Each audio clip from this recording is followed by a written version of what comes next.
नमस्कार, देशोन्नतीमध्ये मी ऐश्वर्या शिंदे आपलं स्वागत करते।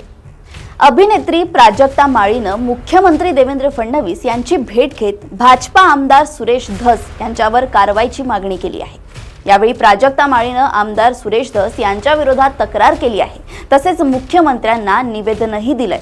मुळात हा मुद्दा सुरू झाला बीडमधील सरपंच संतोष देशमुख हत्या प्रकरणी निषेधार्थ शनिवारी बीडमध्ये सर्वपक्षीय मोर्चा काढण्यात आला त्या दिवसापासून। या प्रकरणावरून भाजपा आमदार सुरेश धस यांनी धनंजय मुंडे यांच्यावर टीका करताना बीडमध्ये कोणते इव्हेंट चालतात असं म्हणत अभिनेत्री प्राजक्ता माळी यांचे धनंजय मुंडेंसोबत नाव जोडण्याचा अप्रत्यक्षरित्या प्रयत्न केला।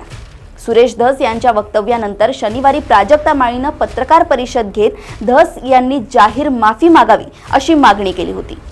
यावेळी प्राजक्ता माळीनं सुरेश धस यांच्या वक्तव्याची मुख्यमंत्र्यांनी दखल घ्यावी असे आवाहन करत कारवाईची मागणी केली। तसेच आपण लवकरच मुख्यमंत्र्यांची भेट घेणार आहोत असेही प्राजक्ता माळीनं म्हटलं होतं।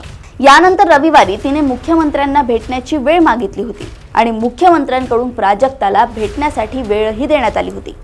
अभिनेत्री प्राजक्ता माळीनं मुख्यमंत्री देवेंद्र फडणवीस यांच्यासोबत जवळपास 15 ते 20 मिनिटे चर्चा केली। आपली कशी बदनामी करण्यात आली याबाबत तिनं सविस्तर माहिती मुख्यमंत्र्यांना दिली आहे। तसेच महिला कलाकारांची बदनामी केली जात असल्याचं देखील तिने सांगितलंय।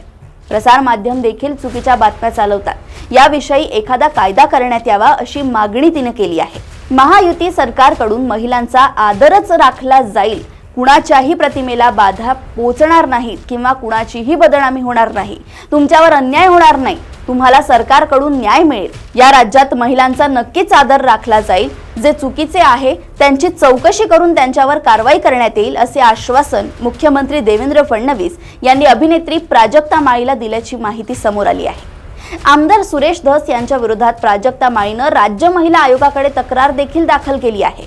त्या तक्रारीची राज्य महिला आयोगाने दखल घेतली आहे। सुरेश धस यांच्या वक्तव्याची चौकशी करण्यात येणार आहे। जर काही चुकीचं असेल तर त्यावर नक्कीच कारवाई होईल असे राज्य महिला आयोगाचे अध्यक्ष रुपाली चाकणकर यांनी एक्स मीडियातील पोस्टमध्ये म्हटले।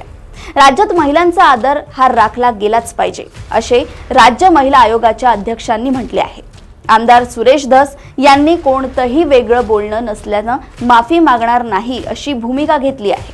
प्राजक्ता माळीच्या पत्रकार परिषदेनंतर तिला पाठिंबा देणाऱ्यांमध्ये देखील आता वाढ होत आहे। हास्य जत्रा मालिकेचे दिग्दर्शक सचिन गोस्वामी, अभिनेत्री विशाखा सुभेदार, नृत्यांगना गौतमी पाटील यांनी प्राजक्ता माळीला पाठिंबा दिलाय। आम्ही तुझ्या पाठीशी आहोत असं या कलाकारांनी म्हटलंय। प्राजक्ता माळीनं मुख्यमंत्र्यांची भेट घेतल्यानंतर मुख्यमंत्री आता आपल्याच पक्षाचे आमदार असलेल्या सुरेश धस यांच्यावर कोणती कारवाई करणार याकडे आता सर्वांचंच लक्ष लागलेलं आहे। तुम्ही मात्र अशाच अपडेट्स जाणून घेण्यासाठी बघत रहा देशोन्नती। नमस्कार।